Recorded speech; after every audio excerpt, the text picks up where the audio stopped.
Scott Fishman of TV Insider did an interview with Bryan Danielson.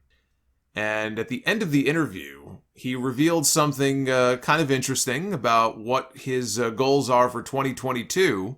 And he talked about wanting to get a group together in AEW, which includes one or two younger talents. This is what he said.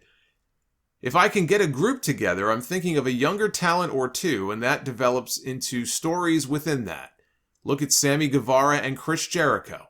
By Sammy joining the inner circle, he'd become a bigger star. He then stepped up to the plate and hit home runs. That is how you build young stars. A guy that comes to mind for me is Daniel Garcia. The one show my wife and I could not stop watching was Game of Thrones. It just made you come back every week.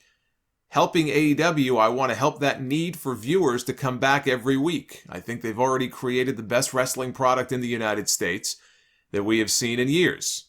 Helping to get more fans watching and give the feeling like it's must-see television every week. Those are my overarching goals, not only for this year, but the 3 years that I am here. Daniel Garcia is somebody who has been getting a lot of attention. We have seen him actually in a number of main events on TV. He's been in the ring with Danielson. He's been in the ring with Punk. He's been in the ring with Eddie Kingston. He's been in the ring with a whole bunch of different people. And Daniel Garcia, given his style of wrestling and how mat-based he is, I think he would be a great fit for a group with someone like Bryan Danielson. Him and 2.0, I think with Danielson as sort of the leader of the group, could be a lot of fun. A lot of groups in AEW. We know this. We've talked about the number of alliances and factions that they have in this company. A lot of three-man groups. I saw Malachi Black was teasing a possible group in his Instagram stories. He said, the house will be grateful, 3 will go, 1 will stand, eventually 3 stand together. I don't know about that third person, but I'm thinking Pac will end up standing with Black.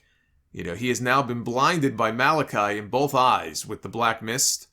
He has corrupted this man, possibly. I can see Pac leaving Death Triangle to join with Malachi in the House of Black. Another reason we're going to see Trios titles introduced in AEW next year. Danielson taking Daniel Garcia under his wing could be, it could be transformative for the kid's career. It's like pairing Darby Allin with Sting. Darby was already a star. I mean, he was already over in the company. But by doing that, they added credibility of having Sting with him, and it boosted him that much more. Whatever juice Sting might have left in the Sting name, why not use it to help elevate somebody who could also use it, right? I mean, it also benefits Sting. It's not like it's just Sting doing charity work here. It benefits Sting because he can be protected in tag team matches instead of having to wrestle as a single, which is asking a lot at 62 years old. I mean, Sting has looked good, but Sting is better off doing tag team matches for the most part, and maybe the odd singles match every now and then against somebody who could bump around for him. But it's been a mutually beneficial thing, I think, with him and Darby. So the idea that Danielson here, he's kind of getting his shit in here early, right? He's challenging for the championship already. He's only been here for a couple of months.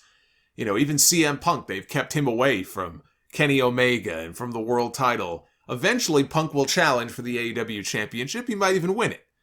Danielson, though, he went full bore. His first match in against Kenny Omega, he's been working his way, back up to a title shot. He won the Eliminator. He's challenging Hangman in 10 days or however many more days it is. Winter is coming. Once they get all of this out of the way, and I expect that he will do the honors for Hangman, then it becomes a question of, well, now where do you go with Bryan Danielson? And the idea of him forming a group, even though we have a ton of groups already in this company, I think it could be a lot of fun. And I think him mentoring someone like a Daniel Garcia could be, anything. I mean, you can't come up with a single negative thing to say about that. I mean, that would be huge, I think, for his career, if he could do something like that. Also on that show on Wednesday, we had Cody against Andrade in the main event. They had an Atlanta street fight. And it was quite the visual, watching the end of that match with Brandy coming out, hosing the table down in lighter fluid, drenching the table in lighter fluid. and sparking it, flames shooting up into the air, and Cody attempting to hit a maneuver on Andrade from the top rope. Cody falls back first, backwards through the table. He is literally on fire, and he covers Andrade and he wins the match. It was a dumb spot. It took balls. It takes a lot of courage to be standing up there and look back and see flames shooting up like that and then fall backwards into the fire. But it was completely unnecessary for a random television match with a man that he wasn't even engaged in any kind of blood feud with.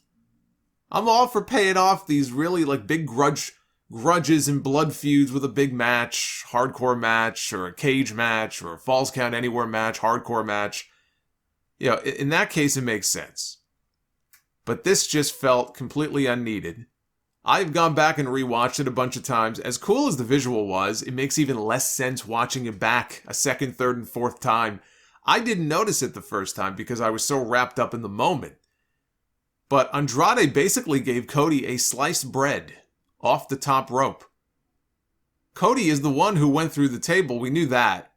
Andrade never even touched the table.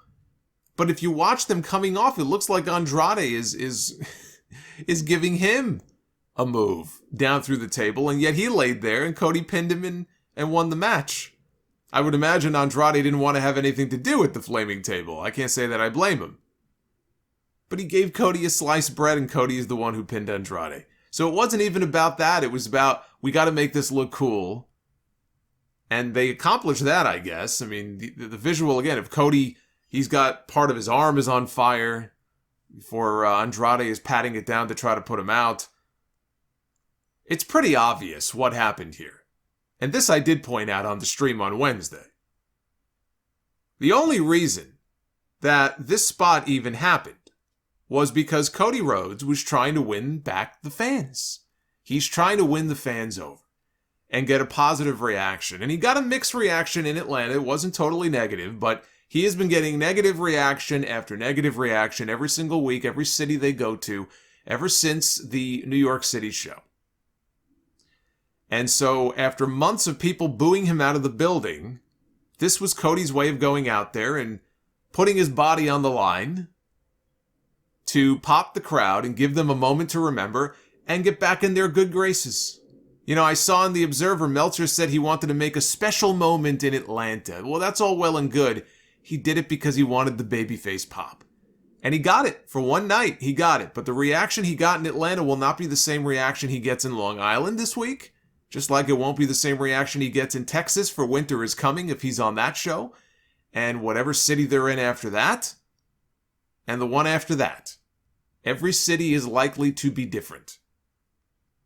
And what it confirmed to me watching that on Wednesday is that this man is not turning heel. I believe him when he says he is not interested in turning heel.